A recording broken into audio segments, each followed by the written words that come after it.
With spring in full bloom, it's time to roll up your sleeves and give your yard the care it deserves. But before you dive into those bags of mulch or dust off last year's planter pots, there are a few important things every green thumb should know. Cody Zesiger from the Utah State University Botanical Center is joining me to share some smart seasonal tips that will save your soil and boost your blooms. It's great to have you. It's great to be here. I'm going to jump in because I know we have a lot to cover and people are very eager for this information. But let's start with mulch. What is the purpose or the benefit of mulch? So mulch provides us a lot of benefits. First and foremost, it helps us save our limited resource, water, right? Yes. It also helps roots grow near the surface of the soil because we're moderating temperatures, we're keeping more water at the top. That lets the plants absorb more of that water rather than lose it through the bottom. Gotcha. Absorb more nutrients and, of course, breathe that oxygen through the roots. Should we be reapplying every year then? It kind of depends. Okay. So because mulch is sort of a living dead thing, you know, you have microorganisms and macroorganisms breaking it down. It kind of disappears over time. And so I actually have some mulch right here that we can look at. Sure. And when you look at this, now this was dyed to make it nice and chocolatey dark, but you'll see these white parts right there. That's where it's being broken down, and that's kind of how it disappears. So as it disappears, we want to be putting some stuff back on top to get those benefits. So if I start to see the white, that would be time. Not necessarily the white, it just means it's doing its thing. It's when it starts to disappear just and totally, not be so thick. Not the color, but actually it's like the thickness. material disappear. Okay, and any tips for application then?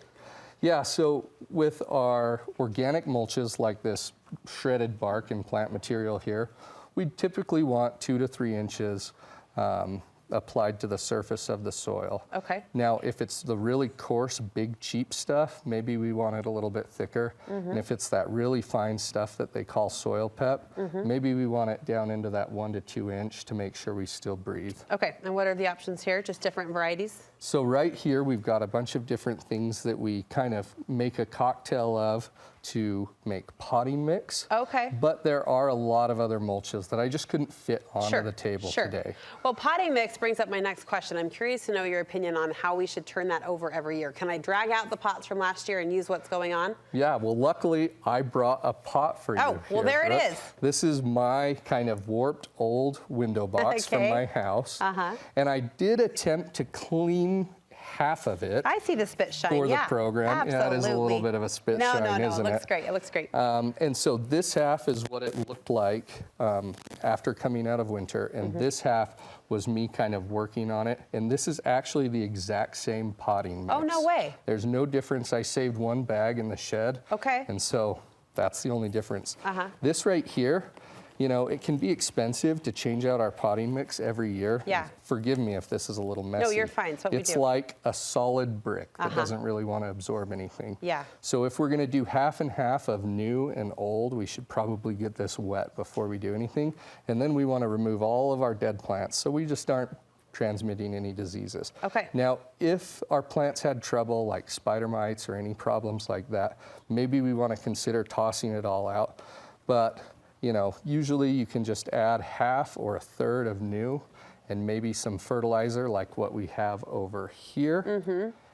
And it'll do a lot of good for us. Got it. Break it up, half old, half new, a little bit of fertilizer. Speaking of fertilizer, what are the common pitfalls that people run into? So a lot of the times people just go, well, Cody just told me to put fertilizer on my plants, so we do right? Yeah, and they don't know what they're putting on. So there's fertilizers that are slow release, fertilizers that are immediate, and then our organic ones are slow release as well. Okay. But one of the big things you need to be aware of is the numbers on the front of a bag. So I've got 3 bags of fertilizer here. So you can see 2100. Yeah. This one, we've got 958.8. And if you can help me with 12, that 12, one. 12. 12, 12, 12. Yeah. So those numbers stand for nitrogen, that's the first number, N. P, phosphorus, that's the middle number, and then K is the last one.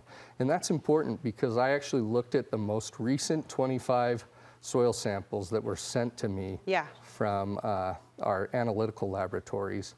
And of those 25, 23 did not need any P or K. Oh, They were interesting. either high or adequate. So we need to know our soil. Yes, Yeah, yes. okay. All right, well, thank you. I know this is just an overview, but you help people through your website and also through your events that you have.